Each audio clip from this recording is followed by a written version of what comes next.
Yeah!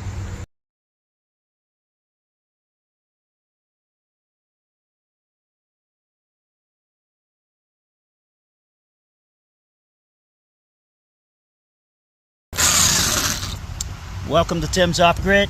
We're working on our portable Gaga pit using 4x8 sheets of 3/4 plywood.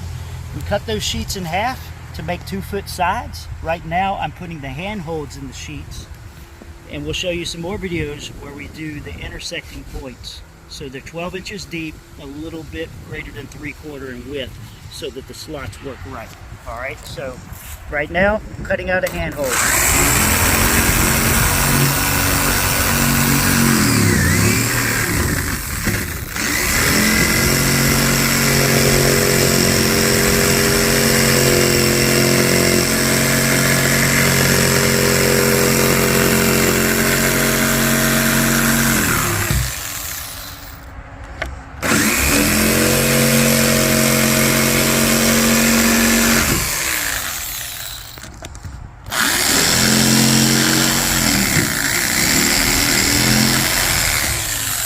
You notice we had drilled twice, one in each one of these corners. So you come down here, come down here, come down here, and then go up, and we got the next handhole done.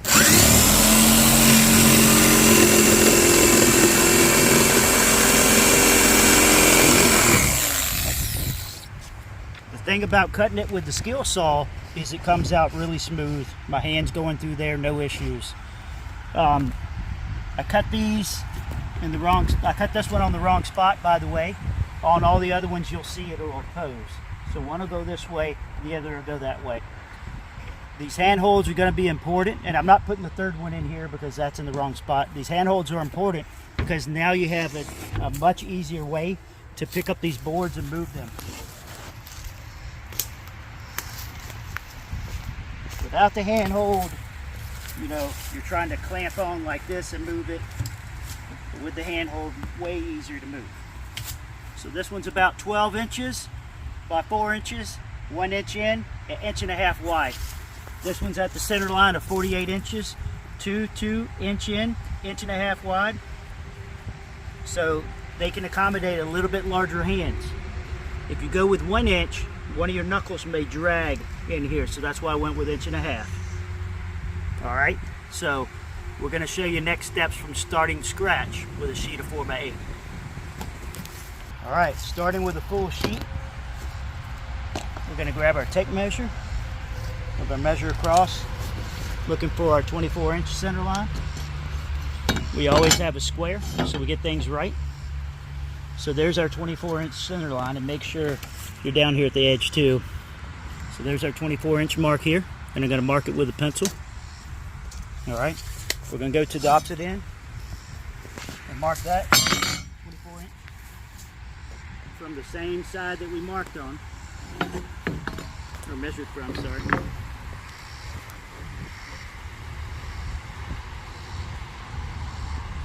.24 inches. All right, now we're going to grab a chalk line tool, and we will snap a line with the chalk line tool. Remember where you put all your tools so you don't go hunting for them. So you're going to keep everything in this general area. So with the chalk line tool, super easy way so that you can get a line over a long distance. So pull it taut and snap it. All right, there we go. I still need to shake this one up a little bit, it's newer. All right, next we can go from using the skill saw, we're going to use the circular skill saw, from the jigsaw to the skill saw side.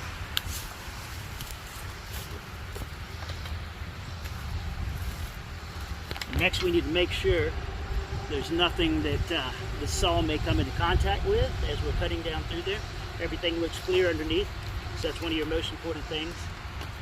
You should always have gloves too. Let's see if I have any gloves real quick. In a little bit. You want to set the depth of your saw properly. And you want to do that with the saw unplugged if you need to adjust the depth. So I'm only cutting 3/4 plywood, so I'm not cutting, you know, like a 2x4 or something like that. You can look on the side of your saw. You have a depth gauge on the side of your saw.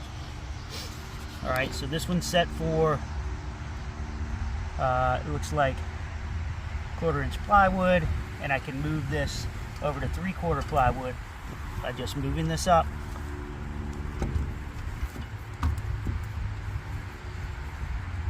And then we change this right here, and you see this line right here on the saw, and line it up with your 3/4 plywood, and then push it back down.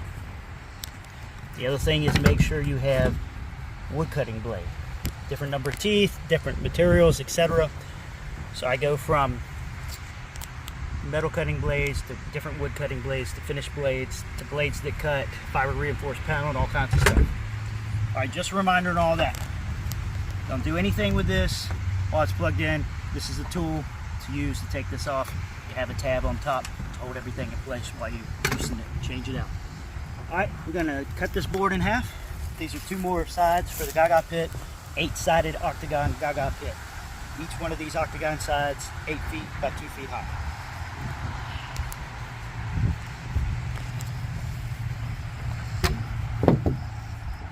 Technically, let me go to the other side so I'm not dealing with a bunch of this, hopefully.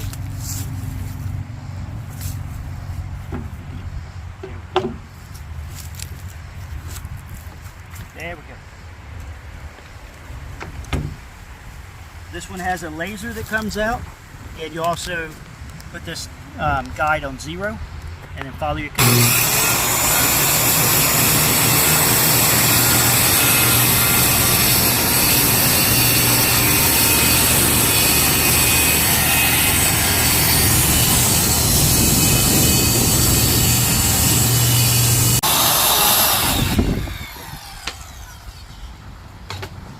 All right, that's it.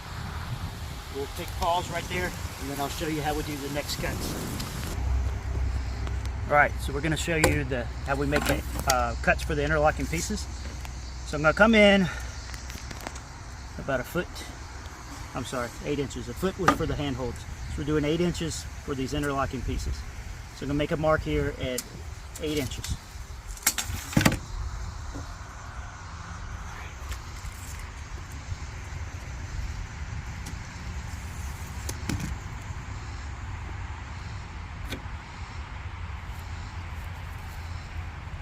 We can go ahead and make this mark just like that. And now remember, because this is a total of 24 inches, we need to go halfway, because both of these need to go, when the pieces interlock, they both need to touch the ground. So you need to do 12 inches on opposing sides. All right.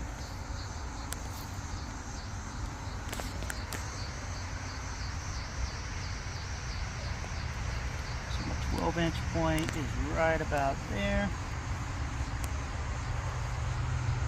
So I usually put like a little T right there. And then I can come in one more time and do that, but let me double check, and I'll put a little cross right there at what was 8 inches. All right, so then I'll use my square right here and line up between that point and that point. All right, that's my 8 inches. So next thing is we're going to get our guide, and we're going to get our guide in place, but I'm also going to move this a little bit. And I'm going to move it just like this. All right? Get our guide, I'll bring that over there.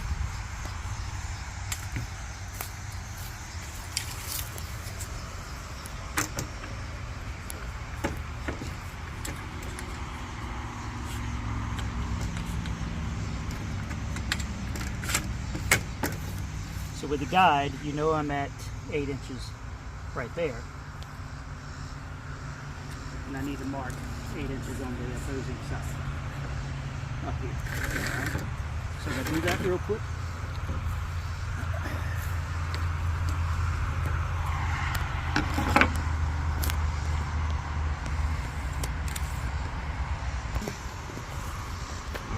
Now we clamp this down, and there's our guide. Now, stop it. All right, so with our guide, if you measure 3 inches from the side, top and bottom, and you clamp it down, when you get the router will line right up with 8 inches, right on that line. And then our next cut, we just move this over a ½ inch, and we make the next cut with the router, and that's it. All right, so we're going to move on to the routing part. Let me free up a little bit of space. All right, so we got everything positioned over here. We've got our guide 3 inches from the end. That puts us centered on our 8-inch cut, and our 8-inch cut has to go to 12 inches. All right, so what we've got is a cutting blade on the router, and we're going to make that cut. Do not, make sure the router is not touching the wood when you turn it on, or it's going to jump and take off. And that's what is unfortunate about this router, is I have to reach my hand over here. Make sure you've adjusted the depth of the cut also to be appropriate. So I'm holding it with the right hand, not touching anything.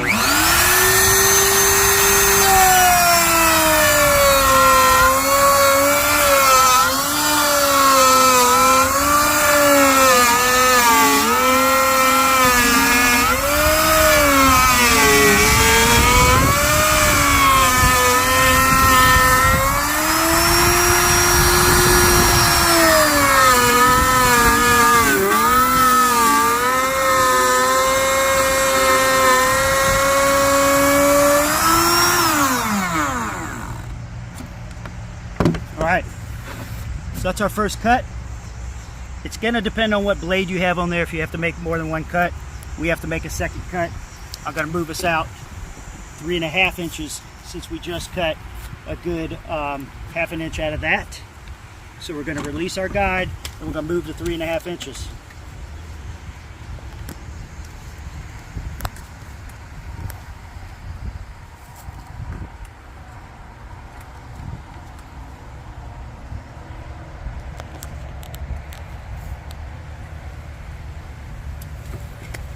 That's it. We're going to come back through with our second cut, and then we're going to clean this up just a little bit.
Not perfect, but I must have come off the guide just a little bit through here and then got back on track here. But what I found is that little ½ inch of offset gets it as big as it needs to be. Now we need to go and work on the opposite end. So see you on the opposite end.